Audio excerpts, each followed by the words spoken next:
से है, जहां जनपद के सभी 10 विधायकों को जीतने को मंच से किया आह्वान। मनरेगा रूपी भ्रष्टाचार के दानव का अंत कर वीबीजी रामजी अधिनियम पारित करने के बाद भाजपा जनपद आजमगढ़ पहेली चौपाल सटियाव विकासखंड के शाहगढ़ में आयोजित की गई। मनरेगा नाम से काम नहीं होता था। मजदूरी की गारंटी पर 11 लाख करोड़ रुपए खर्च किए गए, फिर भी गांव का विकास नहीं, श्रमिकों के जीवन में बदलाव नहीं आया। विकसित भारत 2047 की शुरुआत गांव से हो चुकी है। उक्त विचार डिप्टी सीएम केशव प्रसाद मौर्य के हैं। ये विकासखंड सटियाव की ग्राम पंचायत शाहगढ़ आयोजित जन चौपाल में अपने संबोधन में उन्होंने कहा कि कांग्रेस की सरकार पूर्व प्रधानमंत्री राजीव गांधी ने कहा कि सरकार गरीबों के खाते में भेजती है तो मात्र 15 पैसा ही पहुंचता है और 85 पैसा भ्रष्टाचार की भेंट चढ़ जाता है। भ्रष्टाचार के इसी पैसे को रोक करके भाजपा की डबल इंजन की सरकार गांव की सड़कों, नालियों, गलियों को चमकाने का काम कर रही है।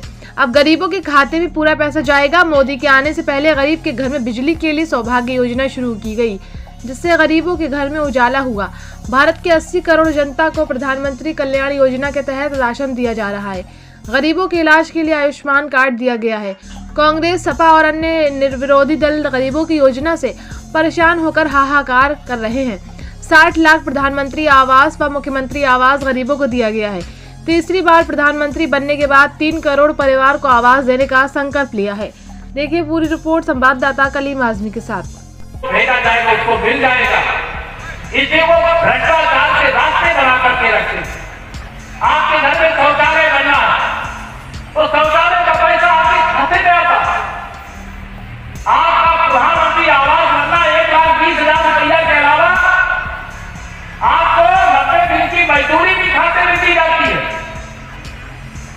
आपके घर में यहाँ भी नहीं जितने लोग बैठे, बताइए मोदी जी के आने से पहले बहुत सारे गरीब परिवार ऐसे रहे होंगे जिनके घर में बिजली नहीं चली होगी, लेकिन मोदी जी ने कहा मैं गरीब बारात का बेटा हूं, अगर मेरे घर में बिजली जलती है तो देश के हर गरीब के घर में बिजली जलनी चाहिए। इसके लिए उन्होंने सौभाग्य होता कितना 11 लाख करोड़ रुपए खर्चा किए गए, लेकिन उस 11 लाख करोड़ खर्चा करने के बाद भी गांव का विकास नहीं हुआ।